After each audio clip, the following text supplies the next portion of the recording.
Hello everyone, once again welcome back to my channel physical talk. मैं योगेश युगराज आज आप लोग के लिए सीबीएसई 12th सीरीज में second chapter sports and nutrition लेके आ गया हूं। यहां पर आज मैं बात करूंगा balance diet, nutrients, nutrition, non nutritive component और न्यूट्रिटिव कंपोनेंट ऑफ डाइट की।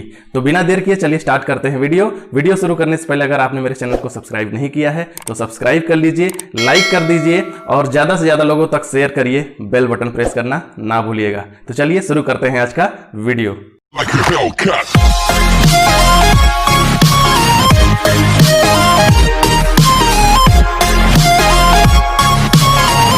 तो स्टूडेंट्स, आज स्पोर्ट्स एंड न्यूट्रिशन की हम बात करेंगे। यहाँ पे स्पोर्ट्स एंड न्यूट्रिशन में एक चीज़ जान लीजिए कि स्पोर्ट्स जहाँ भी है वहाँ न्यूट्रिशन बहुत ज़्यादा ज़रूरी है। अगर कोई भी प्लेयर अगर होता है, कोई भी स्टूडेंट्स है, अगर वो मॉल न्यूट्रिटेड होता है तो उस कंडीशन में उसका प्रॉपर ग्रोथ एंड डेवलपमेंट नहीं हो पाता है।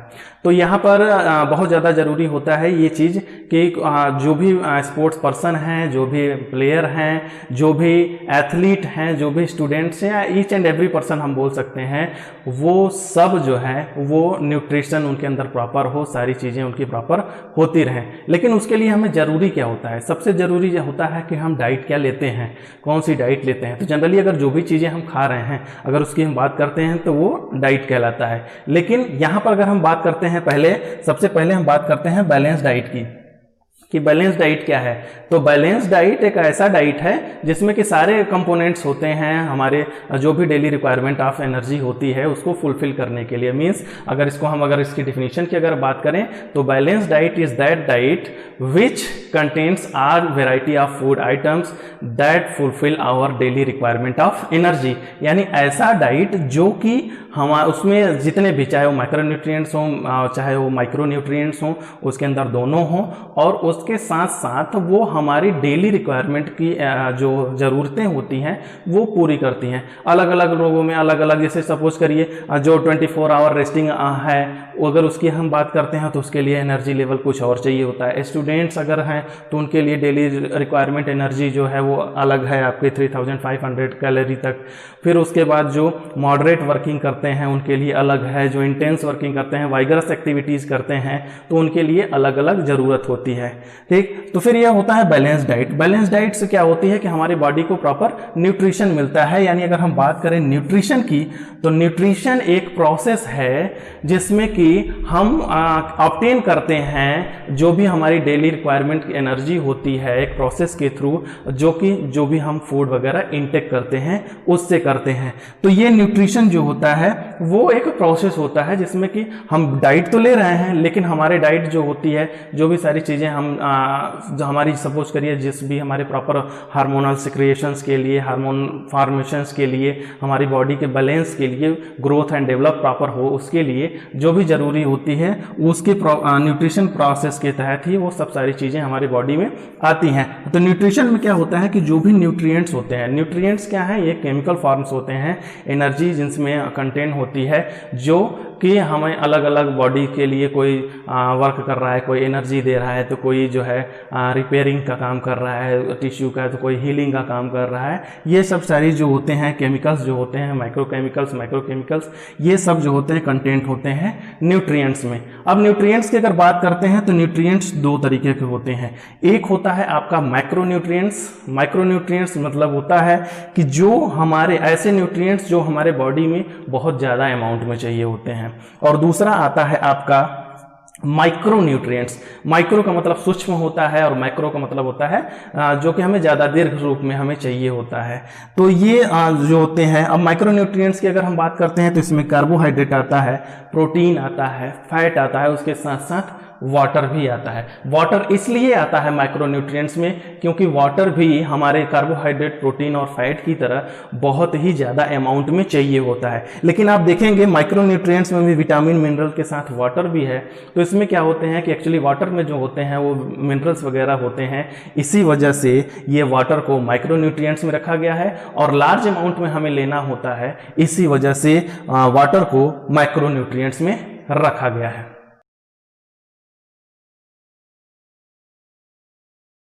तो कुल मिला के अगर देखा जाए तो यहाँ पर सारा रोल जो होता है वो हमारे डाइट का ही है। जैसा हम डाइट लेते हैं, जैसे अगर इसके हम बात करते हैं, कुछ फंक्शन होते हैं, जैसे हमारे डाइट का जो फंक्शन होता है कि वो क्या करता है कि हमारे जो मेटाबॉलिज्म रेट होता है वो उसको अच्छा कर देता है। कुछ उसके फंक्शन में आते हैं कि जैसे वो क्या करता है कि हमें एनर्जी देता है। बिना एनर्जी कि अगर सपोज करिए हम डाइट ही नहीं ले रहे हैं तो हमारे बॉडी में कुछ किसी भी तरीके का फ्यूल नहीं रहेगा। तो एज लाइक व्हीकल, अगर हमारे बॉडी जैसे उसमें अगर फ्यूल नहीं है तो उस कंडीशन में क्या होगा कि अपने आप आपकी गाड़ी नहीं चल पाएगी, आपकी व्हीकल जो होती है कोई भी नहीं चल पाएगी। उसी तरीके से अगर हम जो है डाइट नहीं लेते हैं, डाइट के साथ साथ डाइट मीन्स बैलेंस डाइट अगर हम नहीं लेते हैं तो उस कंडीशन में क्या होती है कि हमारी जो डेली रिक्वायरमेंट ऑफ एनर्जी है पता चला उतनी भी फुलफिल नहीं हो रही है, तो हमारी जो वर्क एफिशिएंसी होती है वो भी कहीं ना कहीं वो डाउन होती चली जाती है। उसके साथ साथ हमारे सिस्टम्स को, अलग अलग जो सिस्टम है, चाहे वो हमारा सर्कुलेटरी सिस्टम हो, रेस्पिरेटरी सिस्टम, एक्सरेटरी सिस्टम हो, नर्वस सिस्टम हो, मस्कुलर सिस्टम हो, इन सब अगर सिस्टम की बात करें तो इनके प्रॉपर फंक्शनिंग के लिए भी हमारे बैलेंस डाइट की बहुत ही ज़्यादा ज़रूरत होती है। प्रॉपर ग्रोथ एंड डेवलपमेंट्स अगर इंडिविजुअल के लिए, बहुत से देखे होंगे, आपने देखा होगा बहुत से स्टूडेंट्स हमने देखे हैं वो परेशान होते हैं कि सर हाइट नहीं बढ़ रही है, सर ये नहीं हो रहा है, सर वो नहीं हो रहा है। तो उस भी कंडीशन में क्या होती है कि हमारी डाइट रिस्पॉन्सिबल होती है। मोस्ट ऑफ द अगर एडोलसेंस की अगर हम बात करते हैं तो क्या होते हैं, ज़्यादातर डाइट वगैरह से दूर भागते रहते हैं, फास्ट फूड जंक फूड्स की तरफ वो ज़्यादा जा रहे हैं। तो उस कंडीशन में क्या होती है, ग्रोथ एंड डेवलपमेंट रुक जाती है।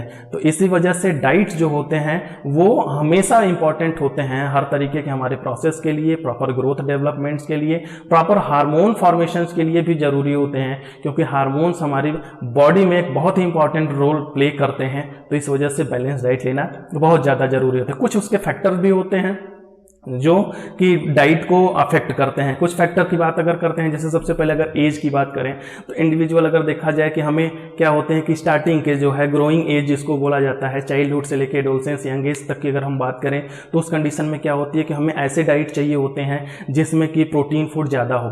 प्रोटीन फूड ज़्यादा होगा तो हमारा मस्कुलर सिस्टम जो होता है वो उतना ही इम्प्रूव होता है।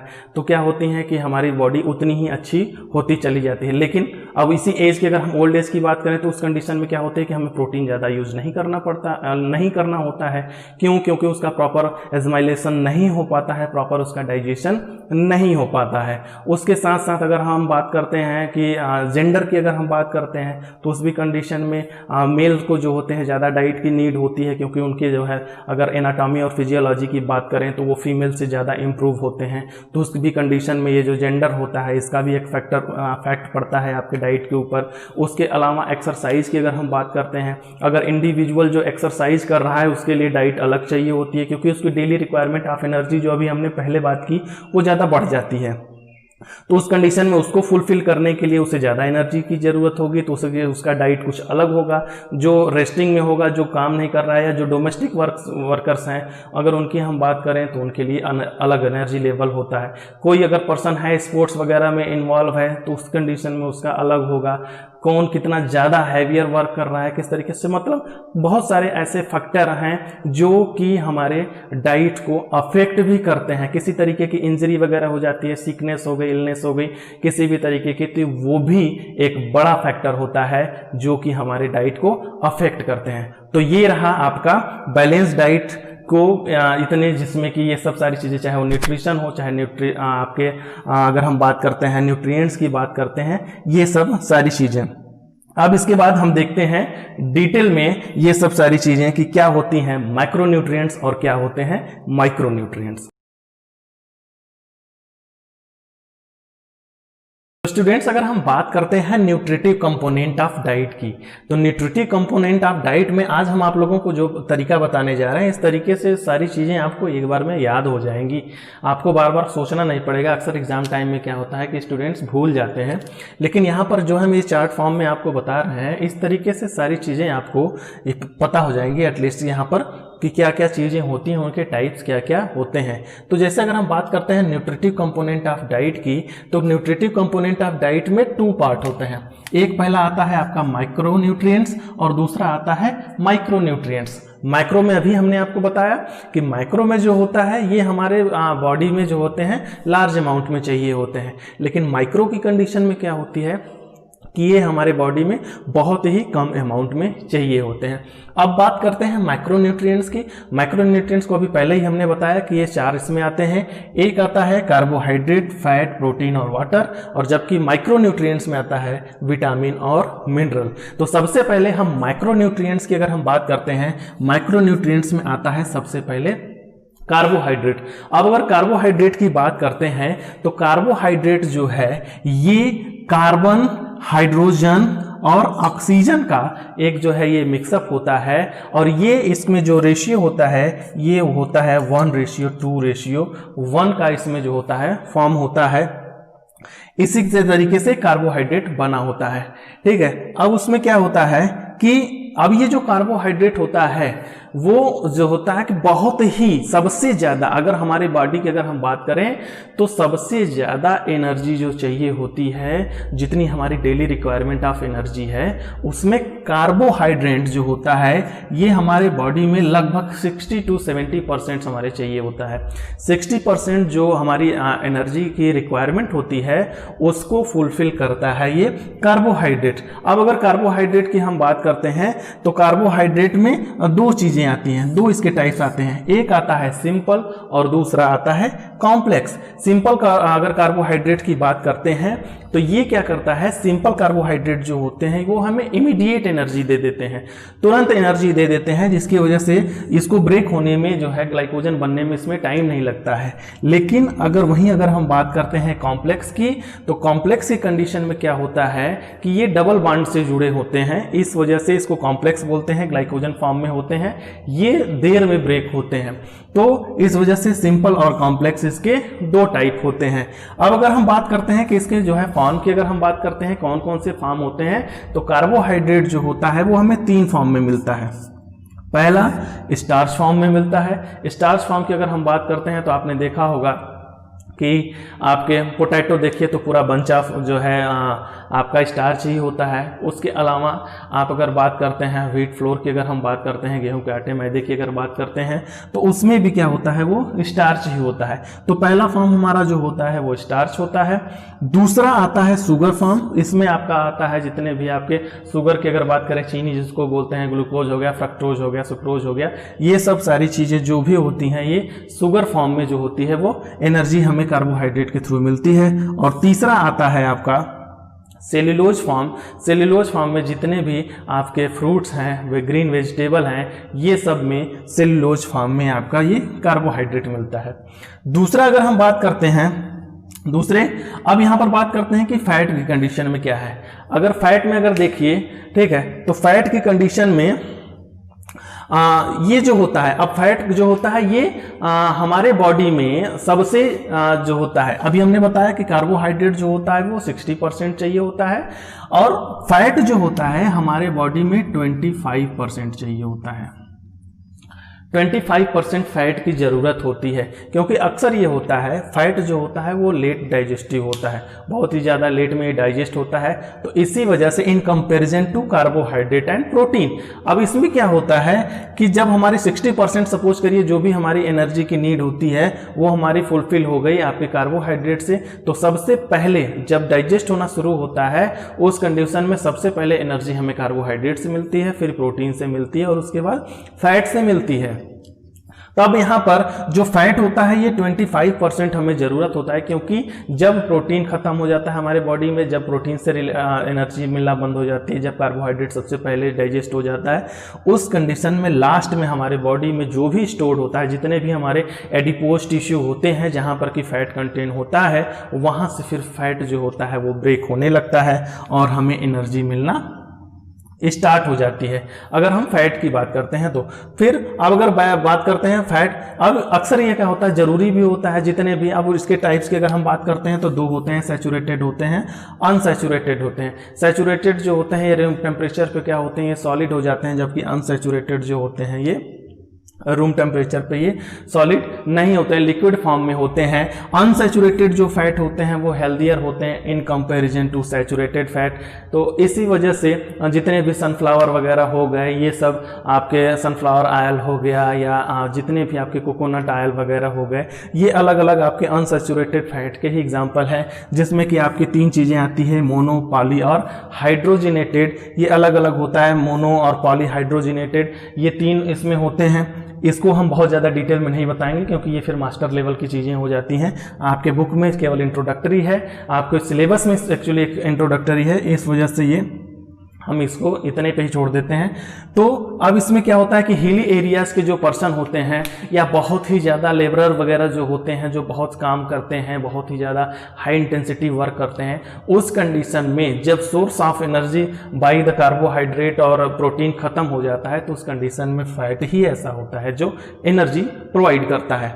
फिर इसके बाद हम बात करते हैं प्रोटीन की। अगर हम बात करते हैं तो प्रोटीन जो होता है ये आपका कार्बन, हाइड्रोजन, ऑक्सीजन और नाइट्रोजन का जो है मिला जुला रूप होता है, और इसके साथ साथ जो है सल्फर भी इसमें देखने को मिलता है। ये इसको अक्सर जो होता है प्रोटीन को एमिनो एसिड वगैरह भी बोलते हैं। अब इसकी जो नीड होती है हमारे बॉडी में वो होती है 15%। हमारी जो टोटल रिक्वायरमेंट ऑफ एनर्जी होती है उसमें क्या होता है कि ये 15% चाहिए होता है, 15% इसको ज़रूरत होती है। और ये बहुत ही इंपॉर्टेंट होता है क्योंकि मस्कुलर डेवलपमेंट की अगर हम बात करते हैं तो वहाँ पर बहुत ही ज़्यादा ये इंपॉर्टेंट रोल प्ले करता है। जितने भी हार्मोन सिक्रिएशन से रिलेटेड होते हैं, फीमेल्स वगैरह के अंदर जो मेंस्ट्रुएशन वगैरह की जो प्रॉब्लम आती है, वो सब अगर प्रॉपर हार्मोन्स वगैरह हो रहे हैं, सारी चीज़ें रिलीज हो रहे हैं, उनके सिक्रिएशन हो रहे हैं, फॉर्मेशन हो रहे हैं, तो उस कंडीशन में वो सब सारी प्रॉब्लम्स नहीं आती हैं। तो ये 15% जो होते हैं हमारे मस्कुलर डेवलपमेंट के लिए, हमारे ग्रोथ के लिए जो होती है ज़रूरी, ये 15% होते हैं। इसमें भी 3 टाइप होते हैं, सिंपल, डिराइव्ड और कॉन्जुगेटेड। इसमें 3 प्रोटीन्स होते हैं। एमिनो एसिड की अगर हम बात करते हैं तो इसमें क्या होता है कि अगर सिंपल की अगर हम बात कर रहे हैं तो ये पेप्टाइड बॉन्ड से जुड़ा होता है। ये सब सारी चीज़ें हमने बताया ना कि सिर्फ आप टाइप यहाँ पर समझ लीजिए, बाकी चीज़ें अगर आप कहेंगे तो हम डिटेल में इसके लिए अलग से हम आपके लिए वीडियोज़ लेके आ जाएंगे। तो इसमें सिंपल में क्या होते हैं कि ये पेप्टाइड बॉन्ड्स वगैरह से होते हैं। उसके अलावा कॉन्जुगेटेड में अगर हम बात करते हैं तो कोवैलेंट बॉन्ड से जुड़े होते हैं, और इन दोनों को अगर हम बात करते हैं हाइड्रोलिसिस कर देते हैं तो हमें डेराइव्ड प्रोटीन वगैरह मिल जाता है। तो प्रोटीन भी हमारे बॉडी के लिए बहुत ही इंपॉर्टेंट रोल प्ले करता है। अगर इसके सोर्स की हम बात करें तो जितने भी आपके जो है होल ग्रेन वगैरह हैं, राजमा है, दालें, जितनी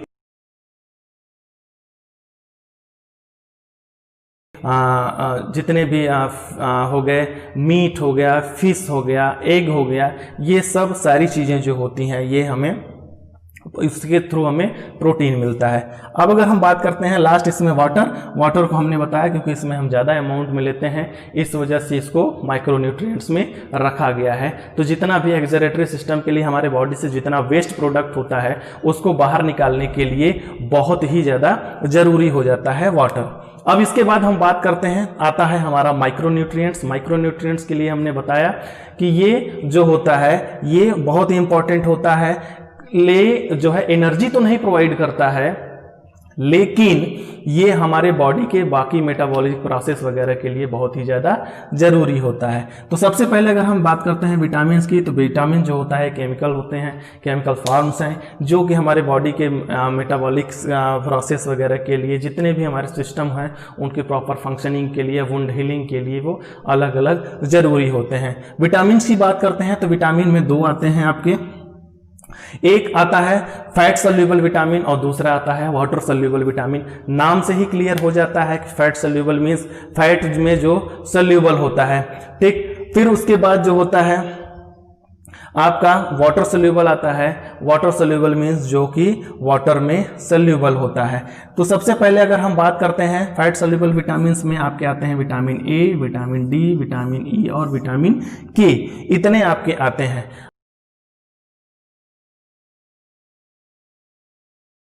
तो अब यहाँ पर अगर हम बात करते हैं फैट सोल्यूबल विटामिन की, तो इसमें सबसे पहले आता है विटामिन ए। विटामिन ए की अगर हम बात करते हैं तो ये रेटिनॉल के नाम से भी जाना जाता है। अब रेटिनॉल नाम से ही देखिए क्लियर है, तो इससे क्या होता है कि अगर इसकी डिफिशियंसी वगैरह हो जाती है तो उस कंडीशन में आईज वगैरह से रिलेटेड प्रॉब्लम हो जाती है, स्किन वगैरह से रिलेटेड प्रॉब्लम होती है। जनरली विटामिन ए की डिफिशियंसी से विजनरी प्रॉब्लम्स होती हैं। अगर इसकी बात करते हैं हम सोर्स की, अगर हम बात करते हैं तो बहुत से ऐसे हैं, जैसे कैरेट हो गया, टोमेटो हो गया, ये सब जितने हैं, गाजर, मूली, टमाटर, उसके अलावा बटरी प्रोडक्ट्स जो भी होते हैं, सॉरी डेयरी प्रोडक्ट्स जो भी होते हैं, वो अब आपके क्या होते हैं, विटामिन ए के अच्छे खासे सोर्स होते हैं। इसके बाद दूसरा आता है विटामिन डी। विटामिन डी की अगर हम बात करते हैं तो ये क्या होते हैं कि हमारे जो बोन्स के स्ट्रेंथनिंग के लिए कह सकते हैं, प्रॉपर उनके जो है फॉर्मेशंस के लिए, किसी भी तरीके से कभी कभी ऐसी हो जाती है कि रिकेट्स वगैरह की प्रॉब्लम भी इनके डिफिशियंसी की वजह से हो जाती है, जिसमें हमारे बोन्स टेढ़े हो जाते हैं। अलग अलग बोलेग्स भी हो सकता है, नॉकनी हो सकता है, रिकेट्स में कहीं के भी बोन टेढ़ी हो सकती है, दांत जो होते हैं वो टेढ़े मेढ़े हो सकते हैं। तो उस कंडीशन में होती है कि विटामिन डी का जो होता है हमें सोर्स जो होते हैं उनसे रिलेटेड प्रोडक्ट हमें लेना जरूरी हो जाता है। विटामिन डी का अगर हम बात करते हैं सबसे अच्छा सोर्स जो होता है वो होता है आपका सनलाइट। उसके साथ साथ कॉड लिवर ऑयल जो होता है वो सबसे बेस्ट सोर्स होता है। कॉड लिवर ऑयल जो होता है उसकी अगर हम बात करते हैं तो जितने विटामिन मिनरल्स होते हैं वो सब उसमें सफिशिएंट अमाउंट में होते हैं। उसके साथ साथ आप जो है जितने भी डेयरी प्रोडक्ट हैं, मीट है, फिश है, इन सब में भी विटामिन डी मिलते हैं। इसके बाद अगर हम बात करते हैं विटामिन ई की, तो विटामिन ई जो होता है ये आपके जो रेड ब्लड सेल्स होते हैं उनके फॉर्मेशंस के लिए ये बहुत ही ज़्यादा ज़रूरी होता है। अब इसके जो है इसमें भी वही सारे प्रोडक्ट्स जिसमें भी होते हैं, एवोकाडो वगैरह हो गया, उसके अलावा क्या कहते हैं आपके डेयरी प्रोडक्ट्स अगर हम प्रॉपर लेते हैं, लीफी वेजिटेबल्स अगर हम लेते हैं तो उससे हमारा विटामिन ई जो होती है वो उसकी रिक्वायरमेंट जो होती है वो फुलफिल हो जाती है। इसके बाद हम बात करते हैं विटामिन के की, तो विटामिन के जो होता है ये हमारे जितने भी अगर हम बात करते हैं, जब अक्सर क्या होता है हमें जैसे ऑन ग्राउंड या ऑफ ग्राउंड या किसी भी तरीके से घर में काम करते समय चोट लग जाती है, ब्लीडिंग होने लगती है, तो उस कंडीशन में क्या होता है कि जो ब्लीडिंग होती है वो स्टॉप होती है जब उसमें क्लॉटिंग होती है। अगर तो ये क्या होता है कि विटामिन के जो होता है इसकी डिफिशियंसी की वजह से वो प्रॉपर जो होती है उसकी क्लॉटिंग नहीं हो पाती है, और जिसकी वजह से क्लॉटिंग नहीं हो पाती है तो फिर वो वोंड हीलिंग भी नहीं हो पाती है। तो विटामिन के जो है अगर हम प्रोडक्ट लेते हैं तो उससे हमारी ये सब सारी जो चीज़ें होती हैं, जो भी सारी प्रॉब्लम्स होती है वो ठीक हो जाती है। जो जितने भी ग्रीन लीफी वेजिटेबल हैं, हरी पत्तेदार सब्जियां जितनी होती हैं उसमें सबसे ज़्यादा अमाउंट में विटामिन के पाया जाता है। फिर उसके बाद अगर हम बात करते हैं, नेक्स्ट हमारा आता है water soluble vitamin. Water soluble vitamin हमने पहले ही बताया, नाम से ही क्लियर है, ऐसे विटामिन जो विटामिन एक्चुअली है क्या, वो कार्बन के कंपाउंड होते हैं। तो उस कंडीशन में क्या होते हैं कि कुछ जिसमें फैट सोल्यूबल होते हैं वो फैट जो फैट में सोल्यूबल होते हैं वो फैट सोल्यूबल होते हैं, जो वाटर में सोल्यूबल होते हैं वाटर सोल्यूबल होते हैं। तो अब इसमें क्या है कि इसमें दो चीजें आती हैं आपकी। एक आता है आपका विटामिन बी कॉम्प्लेक्स, जिसमें आपके vitamin B1, B2, B3, B4, B6, B12 इस तरीके से जो है आपके कॉम्प्लेक्स होते हैं। और दूसरा आता है विटामिन सी। अब जैसे बात करते हैं, जैसे विटामिन B1 हो गया, विटामिन B1 जो होता है थायमिन के नाम से जाना जाता है। विटामिन B2 जो होता है वो राइबोफ्लाविन के नाम से जाना जाता है। विटामिन B3 जो होता है वो नाइसिन के नाम से जाना जाता है। इसी तरीके से उसके सारे जितने भी कॉम्प्लेक्स होते हैं विटामिन बी के, वो सबसे ज़्यादा इंपॉर्टेंट हो जाते हैं। अक्सर आप देखे होंगे कि इन सब के डिफिशियंसी, स्पेशली अगर विटामिन बी के हम डिफिशियंसी की अगर हम बात करें तो उसे बेरी बेरी हो सकता है। उसके साथ साथ जो होते हैं स्किन से रिलेटेड डिसीजेस वगैरह हो जाती हैं। स्किन से रिलेटेड डिसीज के मतलब ड्राइनेस ऑफ स्किन। अक्सर आपने देखा होगा कि किसी को भी अगर ड्राइनेस आपकी स्किन की चेक करनी है, इस तरीके से ऐसे अगर करिए, यहाँ पर अगर आपको व्हाइट स्पॉट दिखता है तो समझ लीजिए कि आपकी स्किन में ड्राइनेस की प्रॉब्लम होती है। नेल्स अक्सर होते हैं कि नेल्स जो होते हैं टूट जाते हैं। हेयर्स जो होते हैं बहुत ड्राई होते हैं। उसके अलावा लिप्स जो होते हैं वो भी बहुत ड्राई हो जाते हैं, पपड़ी सी उखड़ने लगती है। तो ये सब सारी प्रॉब्लम जो होती है विटामिन बी की डिफिशियंसी की वजह से होती है। अगर हम जो है जितने भी मिल्क हो गए, एग हो गए, एग वाइट स्पेशली अगर बात करें, उसके अलावा पीनट हो गया, जितने भी डेयरी प्रोडक्ट होते हैं अगर इनको प्रॉपर हम लेते हैं तो हमारा विटामिन बी कॉम्प्लेक्स की जो डिफिशियंसी होती है वो दूर हो जाती है। उसके बाद विटामिन सी की अगर हम बात करते हैं तो विटामिन सी जो होता है एस्कॉर्बिक एसिड के नाम से जाना जाता है। तो ये क्या होता है कि जितने भी हमारे लिगामेंट्स हो गए, टेंडन हो गए, मसल्स हो गए, टिश्यूज हो गए, इनके मेंटेन के लिए, इनके हेल्दी के होने के लिए बहुत ही ज़्यादा विटामिन सी जरूरी होता है। तो इसके जितने भी साइट्रस फूड जितने भी होते हैं, जितने भी साइट्रस, जितने भी खट्टे, जितना ज़्यादा खट्टा से खट्टा होता है प्रोडक्ट होता है, फ्रूट होता है, आपकी वेजिटेबल्स होती हैं, उसमें उतना ही ज़्यादा विटामिन सी मिलता है। इसके बाद हम बात करते हैं मिनरल्स की। अगर हम बात करते हैं तो मिनरल्स भी हमारे जो है बॉडी के लिए बहुत ही जो होते हैं माइक्रो अमाउंट्स में चाहिए होते हैं, छोटे अमाउंट्स में चाहिए होते हैं, इसी वजह से इनका नाम माइक्रो न्यूट्रिएंट्स में रखा गया है। और उसके अलावा इसमें भी दो तरीके के मिनरल्स होते हैं, एक होता है माइक्रो, जिनको की बॉडी में ज़्यादा अमाउंट में नीड होती है वो माइक्रो होते हैं, और जिनकी कम अमाउंट में नीड होती है वो आपके माइक्रो में आते हैं। माइक्रो की अगर बात करते हैं तो कैल्शियम हो गया, कार्बन हो गया, कैल्शियम हो गया, पोटेशियम हो गया, सोडियम, मैग्नीशियम, फास्फोरस, और उसके अलावा माइक्रो की अगर हम बात करते हैं तो आयोडीन हो गया, आयरन हो गया, क्रोमियम हो गया, कॉपर, क्लोरीन, जिंक और सल्फर। इस तरीके से ये जो होते हैं ये माइक्रो न्यूट्रिएंट्स। इनका काम क्या होता है, ये किसी भी तरीके से हमें एनर्जी नहीं देते हैं, लेकिन हमारी हेल्दी लाइफ स्टाइल्स के लिए मेटाबॉलिक प्रोसेस जो होता है उनको मेंटेन रखने के लिए हमें विटामिन और मिनरल दोनों की हाईली नीड होती है। तो ये रहा आपका न्यूट्रिटिव कंपोनेंट ऑफ डाइट, जिसमें हमने बात किया माइक्रो न्यूट्रिएंट्स और माइक्रो न्यूट्रिएंट्स की। स्टूडेंट्स, इसके बाद हम जिस टॉपिक की बात करेंगे वो है non nutritive component of diet. अभी हमने बात किया न्यूट्रिटिव कंपोनेंट ऑफ डाइट की, अब हम बात करेंगे नॉन न्यूट्रिटिव की। ऐसे कौन कौन से कंपोनेंट होते हैं जो कि हम इंटेक तो करते हैं, किसी न किसी तरीके से हम उनको खाते जरूर हैं, लेकिन वो हमें किसी भी तरीके का न्यूट्रिशन नहीं देते हैं। इसमें सबसे पहले अगर हम बात करते हैं तो आता है वाटर। अभी हमने देखिए इसको बात किया, माइक्रो न्यूट्रिएंट्स में भी बात किया, माइक्रो में भी बात किया, लेकिन हम देखिए नॉन न्यूट्रिटिव में भी बात कर रहे हैं। एक्चुअल में इसमें क्या होता है कि विटामिन और मिनरल्स की अगर हम बात करें तो सिर्फ इसमें मिनरल्स होते हैं, और मिनरल्स ऑलरेडी जो होते हैं वो नॉन न्यूट्रिटिव में आते हैं क्योंकि वो न्यूट्रिशन हमें नहीं देते हैं। तो इस वजह से जो होता है वाटर को भी इसमें रखा गया है, लेकिन वाटर जरूरी इस वजह से है क्योंकि बहुत सारी डिफिशियंसी जो है प्रॉब्लम्स क्रिएट, डिसीजेस हो जाती हैं। अगर सपोज करिए हम नहीं लेते हैं, अगर 10 to जो है 15% या 15 to 20% अगर हमारे बॉडी में अगर किसी भी तरीके से अगर वाटर जो की होती है अगर कमी हो जाती है तो उस कंडीशन क्या होता है, डायरिया हो जाता है, फैंटिंग हो जाती है, चक्कर आने लगता है, बेहोश हो सकते हैं, ब्लड प्रेशर लो होने लगता है। तो इस वजह से इस जो होता है हमारे डाइट का पार्ट होता है। फिर उसके बाद अगर हम बात करते हैं दूसरा आता है फाइबर। फाइबर या रफेज जो बोलते हैं, आपने देखा होगा ये फूड वगैरह में होते हैं, फ्रूट वगैरह में होते हैं, जिससे जब हम लोग जूस वगैरह निकाल देते हैं तो ये क्या होते हैं, अब इनको भी हम इंटेक करते हैं। ये डाइजेस्टिव सिस्टम के लिए बहुत अच्छे होते हैं, कॉन्स्टिपेशन वगैरह इनकी वजह से नहीं हो पाता है, हमारे डाइजेस्टिव सिस्टम को ये इम्प्रूव करते हैं, इस वजह से हम इनको लेते हैं, लेकिन इनसे हम न्यूट्रिशन किसी भी तरीके से नहीं मिलता है। फिर उसके बाद बात करते हैं, नेक्स्ट आता है आर्टिफिशियल स्वीटनर्स जो होते हैं। आर्टिफिशियल स्वीटनर्स जितने भी आपने देखा होगा कैंडी वगैरह में जो यूज होते हैं, उसके अलावा केक पेस्ट्री में जो भी स्वीटनर्स यूज होते हैं वो मीठा तो कर देते हैं, लेकिन उसमें जो होते हैं क्योंकि अगर वो शुगर डाल देते हैं तो फिर कार्बोहाइड्रेट हो जाएगा, वो न्यूट्रिटिव हो जाता है। लेकिन ये आर्टिफिशियल स्वीटनर्स होते हैं, ये मीठे तो लगते हैं खाने में लेकिन इसमें कोई भी एनर्जी नहीं होती है। इसी वजह से डायबिटिक पेशेंट वगैरह को आर्टिफिशियल स्वीटनर्स वगैरह देने की लोग जो है डॉक्टर लोग जो है सजेस्ट करते हैं। तो आर्टिफिशियल स्वीटनर्स जो होते हैं उनमें भी किसी भी तरीके का कोई भी न्यूट्रिशन नहीं होता है। फिर उसके बाद बात करते हैं नेक्स्ट की आर्टिफिशियल कलर की। अगर हम बात करते हैं तो आर्टिफिशियल कलर भी जो होते हैं, जो भी मिठाइयों में यूज होते हैं, केक पेस्ट्री में जो है बेकिंग में यूज हो रहे हैं, कॉन्फेक्शनरी में यूज हो रहे हैं, वो सब जितने भी कलर हैं, ग्रीन, रेड, येलो, आप देखेंगे तरह तरह के कलर लोग यूज करते हैं, उसमें भी किसी भी तरीके का कोई भी न्यूट्रिशन या न्यूट्रिटिव कंपोनेंट नहीं होता है, बल्कि इसके उल्टे अगर बहुत ज़्यादा अमाउंट में हम अगर इन सब चीज़ को ले लेते हैं तो वो हमारे लिए और जो होती है हार्मफुल ही हो जाती हैं।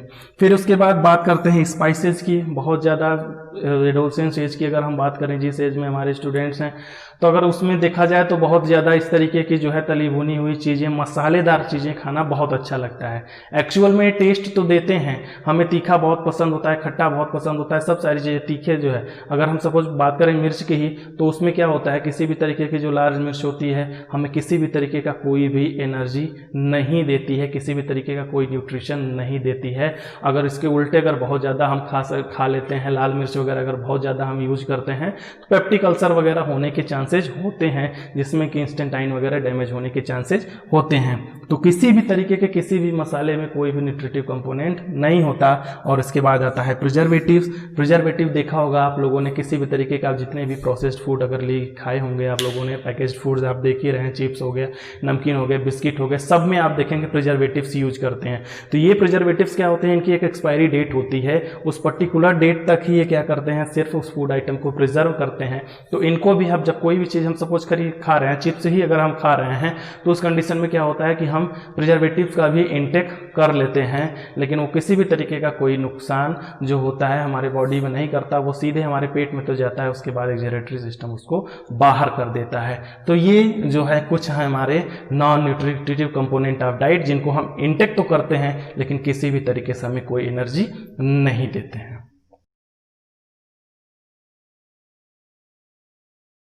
तो स्टूडेंट्स आज के लिए इतना ही। उम्मीद करता हूं वीडियो पसंद आई होगी। वीडियो में कुछ पार्ट्स को हमने छोड़ दिया था क्योंकि वो मास्टर लेवल की चीज़ें थी, आपके सिलेबस के अकॉर्डिंग वो सिर्फ इंट्रोडक्टरी है। अगर आप चाहते हो कि उस पर मैं अलग से वीडियो लेके आऊँ तो आप प्लीज़ कमेंट बॉक्स में उसको लिखिएगा जरूर, और ज़्यादा से ज़्यादा लोगों तक शेयर करिए। अगर अभी तक मेरे चैनल को सब्सक्राइब नहीं किया है तो प्लीज़ सब्सक्राइब कर लीजिए। तब मिलते हैं नेक्स्ट वीडियो में, तब तक के लिए जय हिंद।